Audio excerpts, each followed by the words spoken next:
Welcome back to the Inclusive and Online Podcast. My name is Dan. I'm Kate. And I'm Kayla, and together we're your hosts for the Inclusive and Online Podcast.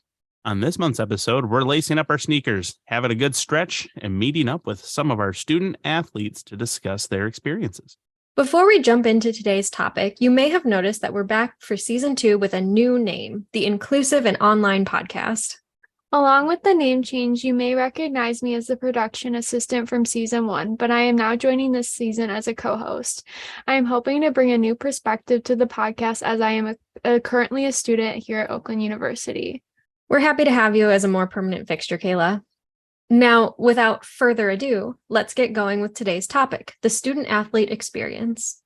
We thought it was important to get some perspective on what it's like being a student athlete. And I think oftentimes we think of top-tier programs in men's football and men's basketball, but those athletes only make up a sliver of the whole student-athlete population. Fortunately, we have 2 student athletes on our online learning team, and they've agreed to be on the show today. Please welcome to the show our graduate assistants, Eddie Harrell and Eris Samakis. Well, welcome to the show, guys. Can you each introduce yourselves briefly for our listeners? My name is Eris Samakis. I'm a graduate student in the business analytics program here. I play on the baseball team at Oakland, and I am from Montreal, Canada.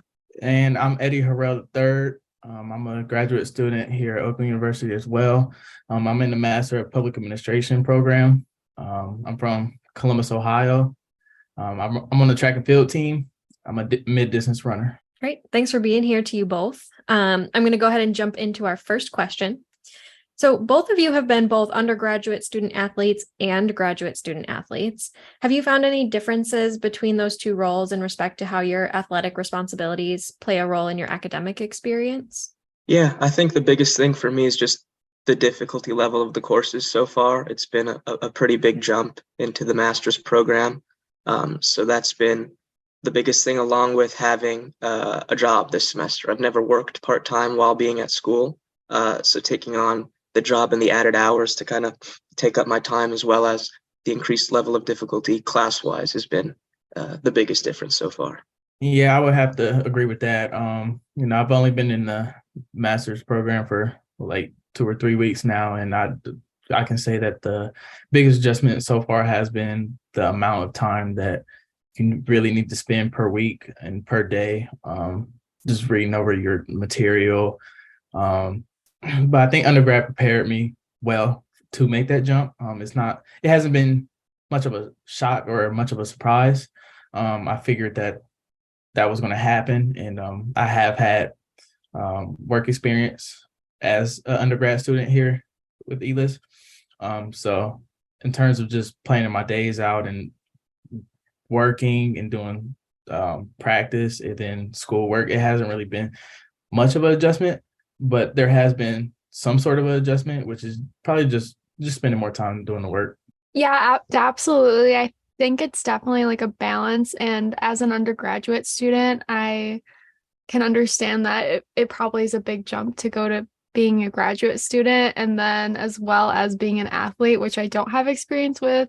That sounds a little bit crazy, but I'm going to jump into the next question.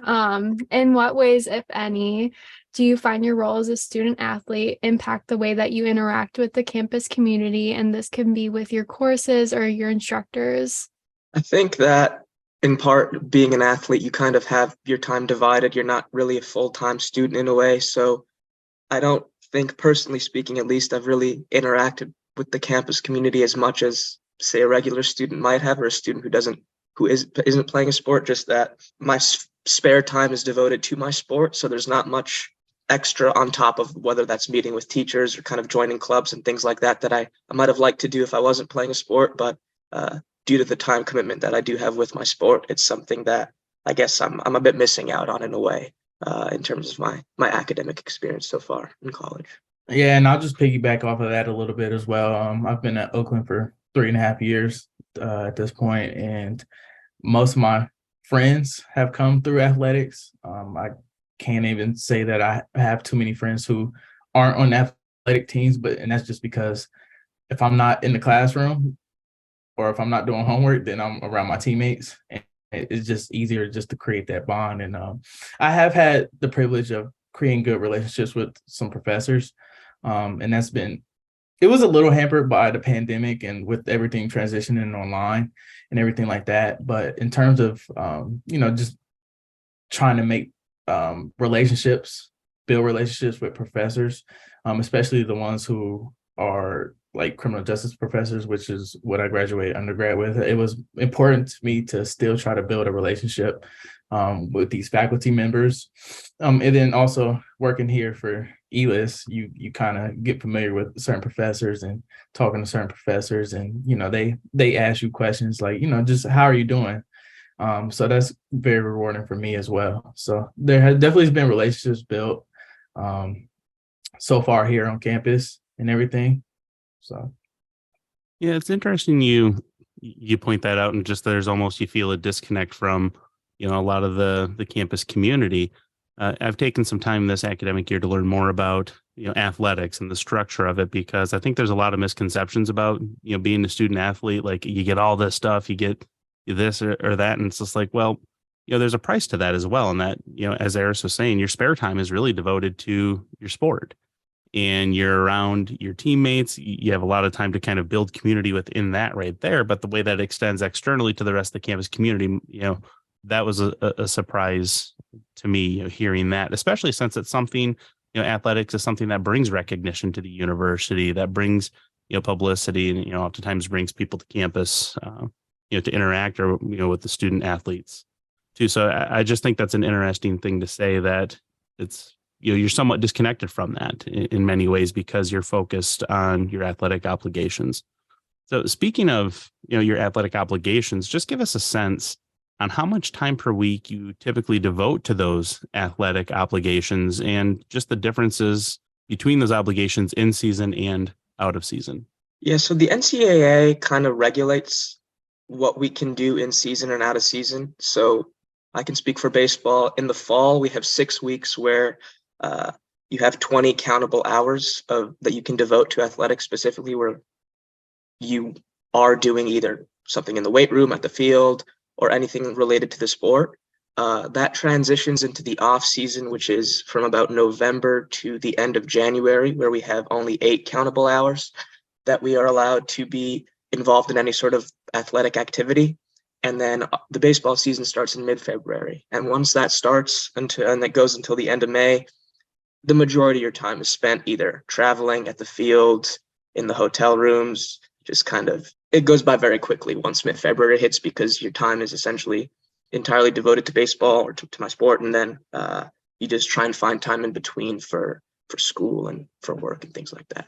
Yeah. So the unique thing about me is that I'm a mid-distance runner. I really don't have an off season because in the fall, I'm with the cross country guys. I'm just getting a lot of miles in and, just really building up a base. So I'm with them all fall, doing workouts and whatnot with them. And that's 6 days a week. And then our first indoor meet is the last week of December, and indoor season goes all the way through late February. And then right from February, we go to outdoor season. So I'm in season. I like to think that I'm in season all year round. And it's just something that I've gotten used to. Just 6 days a week is the commitment level, multiple hours. And even when you're not in the practice setting, you still have to do things that are important to your sport, such as taking the time to go to the training room. So these things aren't really like he was explaining. The NCAA does have maximum hours that we can use per week, but there's also things that we have to do outside of practice. It's not just, go to practice and then be done. It's go to practice, maybe go to the weight room. Maybe it's go to the training room and sit in the hot tub or the cold tub, or have your trainer stretch you out. It's about taking time to cook the right things on a nutrition level. It's about getting the proper amount of sleep. So it's things like that go into it. It's more than just, clocking into practice, clocking out, and then going on with the rest of your day. So it's really like you have to be on it 24/7. At least that's how I like to approach it, because you don't want an injury. You don't want to be fatigued at practice. You want to make sure you're eating the right things, like I was saying. So it's really a lot that goes into it on a daily basis. Yeah, I'm glad you mentioned that too, because we talk. You're here as a student athlete, and there's nutrition. There's the physical aspect of it that's nonstop. That's around the clock, and it's something that we emphasize with the general student population as well. And that in many cases it's heightened for student athletes, because you do have to be more mindful, or maybe you should be more mindful. Your coaches want you to be more mindful of what you are putting in your body. And as a guy here, I've got a family of 4. I know what it's like to meal prep, to think about that, to put the time into cooking it too. So, and all that's in addition to the obligations you have as a student. So, Eris, did you have something you wanted to add? Yeah, I was just going to say that that's a really good point that Eddie makes. The whole like countable hours thing I was mentioning, that's the bare minimum. Like, you're expected to be ready for practice, say at 1 o'clock. That requires you to be there at least typically 45 minutes beforehand, doing what you need, getting warmed up, getting stretched out, staying afterwards to recover and do all the things necessary, go to the training room, like Eddie says. So even though there's the countable hours, like Eddie said, it really is constantly on your mind, and it's something that you're just always thinking about. And it really is. It's more of it's a lifestyle that you kind of embark on when you go down the student athlete route. That's honestly very enlightening for me, because those are things that make complete sense now that you both are saying it, but is just not something that really occurred to me as something that you need to be keeping in mind.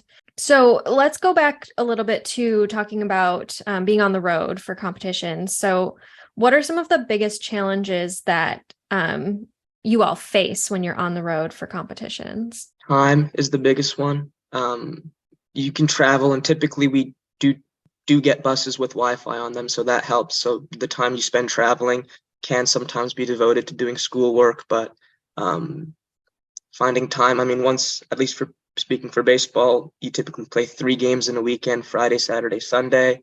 You're at the field for maybe 5-6 hours on each day. You get food before and after with your team, and then you're tired, but you kind of have the obligation to do school, to do work. And it's a matter of finding balance, and just, it's my 5th year now. I've kind of gotten used to it, but I do see a learning curve for the younger guys, just really hitting a wall at one point in the season where it's just really tiring for them, and mentally more so than physically. Obviously the physical aspect takes a part, but it's just a lot to keep track of throughout the season, especially while you're on the road. Yeah, I agree that the biggest thing would be time. Luckily with track and field is that most of our competition is on Friday or Saturdays, and we usually will leave if we're competing on a Saturday and we have to go far. Then we usually leave on like Thursday afternoon or Friday, depending on how far away it is. Sometimes we leave we make an up and back trip the day of. Like, for example, tomorrow we're running at Saginaw Valley, leaving at 12:45, racing, and getting back on Friday night. So it's not that, for days like tomorrow, it's really not that bad. You can get up and do some work before you head out. But for the longer trips, there is definitely time. And for me personally, it's a little difficult to do homework on the road, because I already have the anxiety of competition, and then just the added anxiety of schoolwork too. It's just like, I really just try to get my schoolwork done before traveling even happens. That way I just don't even have to worry about it. Because, we have a lot of deadlines and assignments due on Sunday nights. Well, we're competing over the weekends. So we try to get those assignments done. That way you don't have to worry about running a race. If then, okay, I have to write an essay, So it's just about like just time management and just getting that together. And it's different for everybody, because I know a lot of my teammates like to do work on the road because it may take their mind off competition, for example. But for me personally, I just found out that I like it better to just try to get all my stuff done before we even leave out, and that way I just don't even have to worry about it. I can just put my full attention on the athletics. I can't imagine trying to do homework in academic work while on the road, you're always in the most comfortable of conditions. I mean, like say you may be in a bus or in a van or in a hotel or everybody's crashing, the Wi-Fi. I mean, Eric, do you have any comments you want to add to what it's like? Because I mean, you've been doing this for a bit longer and you've probably seen some interesting things in your travels. Yeah, yeah. And I spent 2 years in junior college prior to my time at Oakland, so that's a whole other story in terms of the interesting places you stay in small town Nebraska when you're on the road. So there's the hotel lobby is a place where you'll find a lot of athletes oftentimes.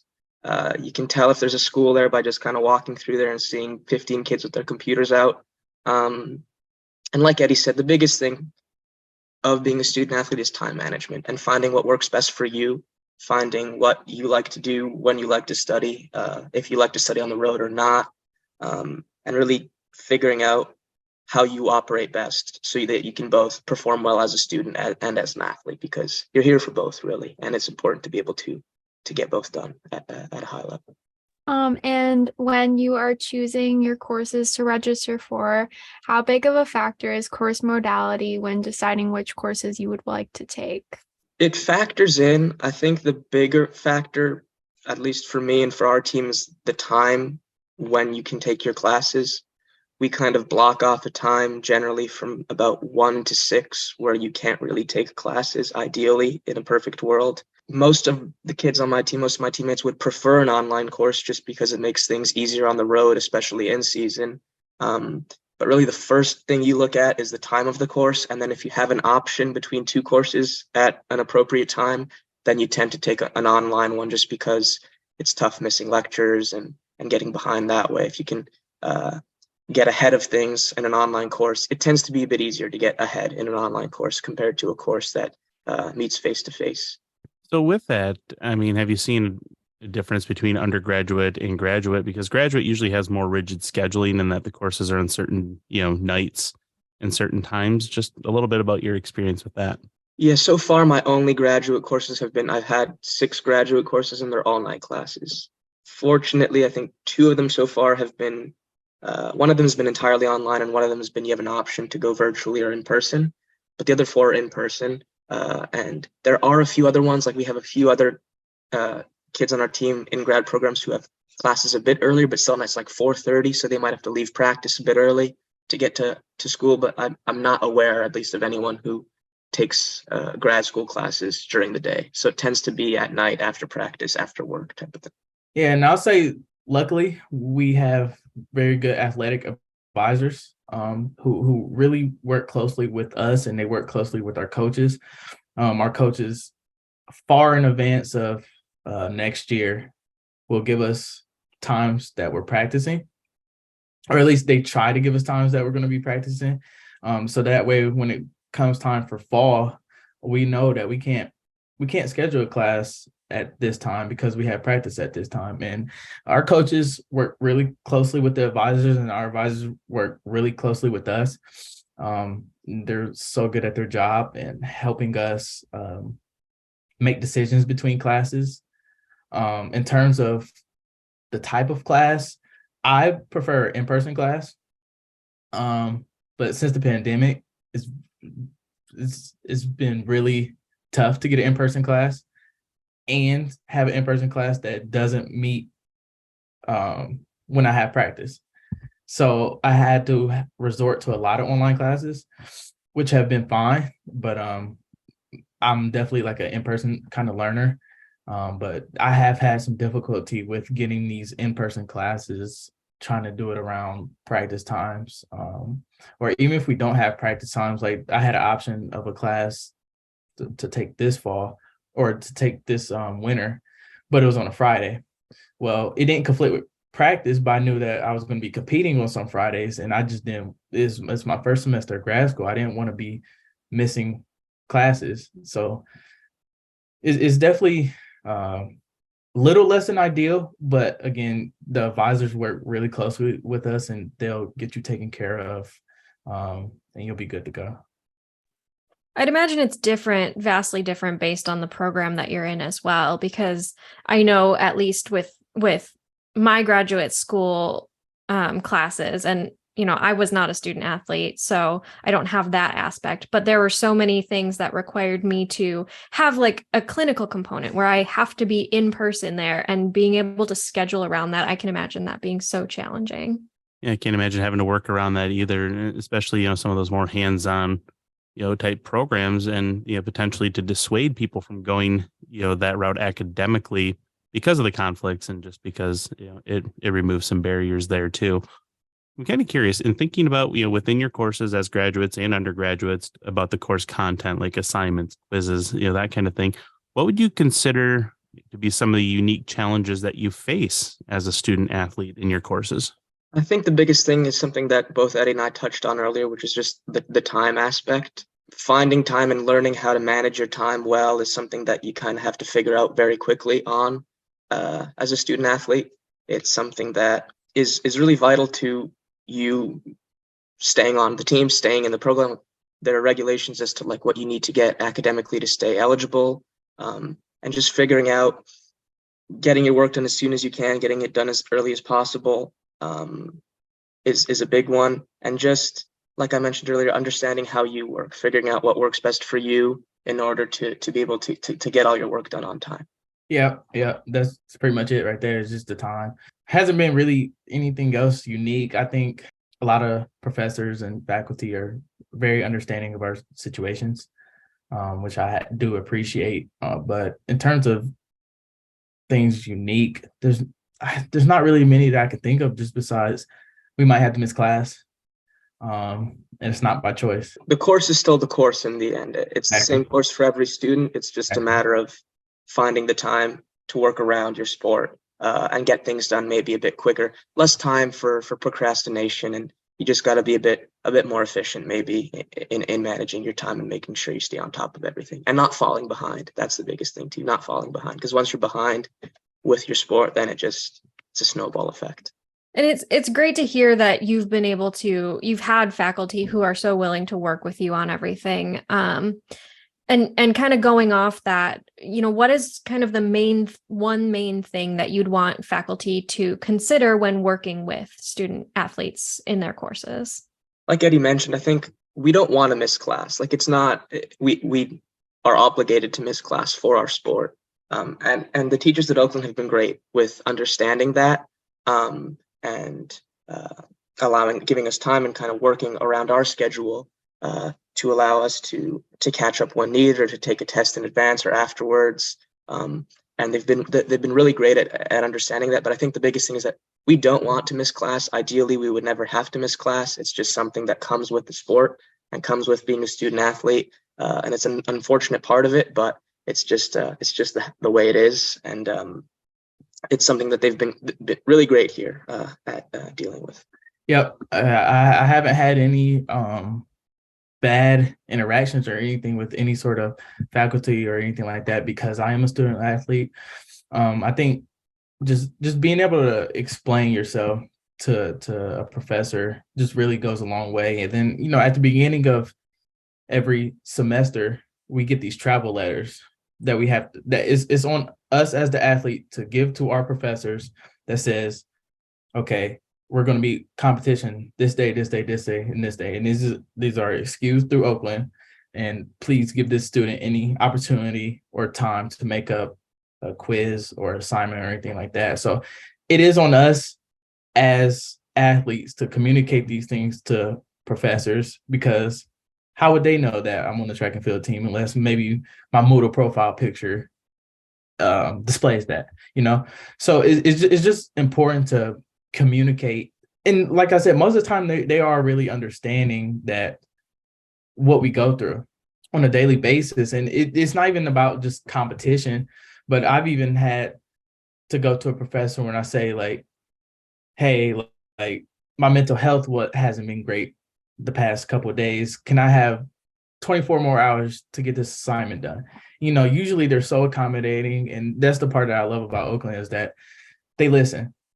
The faculty here listen, the advisors listen, your coaches will listen to you. People will listen to you if you take the time to explain yourself.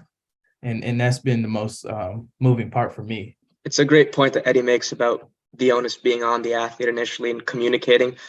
For the baseball team, we're told as a team to introduce ourselves to our professors in our first class, let them know we play a sport, let them know that there might be time conflict issues. We have them sign, like Eddie said, timesheets, or letting them know what dates we're going to be missing, and just getting to know them and letting them know that we're in this position at the start of the semester, so that 8 weeks in, when we say that, sorry, I got caught up with my sport, it's not, they're not shocked by it. And they will be far more accommodating if we communicate it to them early than if we were to just let them know later on in the semester that we missed something because of our sport. And do you guys have any final thoughts that you would like to share with our listeners that are unique to your experiences as a student athlete? I'm not sure. I think the biggest thing I kind of want to get across maybe is that it's a choice to be a student athlete. I hope that, I didn't come across as kind of complaining in any way about the time commitments necessary for it. We love doing it. I've met my best friends playing a sport here at Oakland. I've had the best experiences of my life playing here at Oakland. It's so rewarding being an athlete, and it does come with some stress, and it does come with having to manage your time in a bit more of an efficient way. But it's something that I wouldn't trade for the world. I'm so grateful for my time here being a student athlete at Oakland. It's been a really, really great experience. Yeah, and I would have to say, going back 3.5 years ago, I didn't really know what being a student athlete meant. It was a little different in high school because everything was structured for you.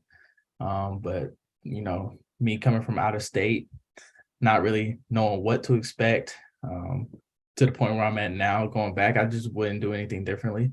I enjoy being a student athlete. I enjoy it. Almost like forces me to have a schedule. It keeps me on track because I know that I have this competition later. I have to get this assignment done. I have to get this assignment done. And there's just no other way around it.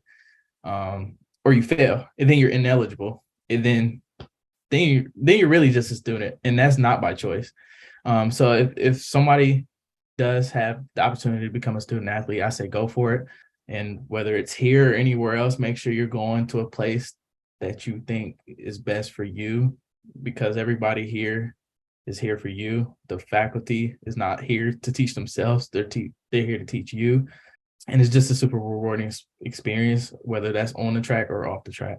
That's great, guys. Thank you both for being here today. I have, spoken to some of your teammates and coaches, and, none of them have a bad thought to say about either of you. You're both, highly regarded among your teammates as well. And not just those teammates, but, your teammates right here in the online learning department too. So this has, been eye-opening for us to learn a little bit more about that experience. I know that we've chatted informally, and I really hope this information, gets out to our faculty, gets out to people. They hear your stories and, understand a little bit more about what goes into being a student athlete for your institution. So thank you both for being here today.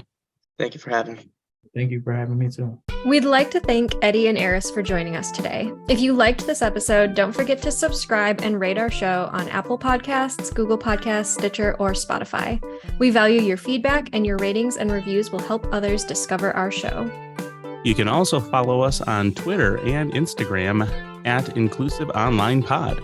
And if you'd like to get in touch with us with your ideas, feedback, or requests to collaborate, you can send us an email at inclusiveonlinepod@gmail.com.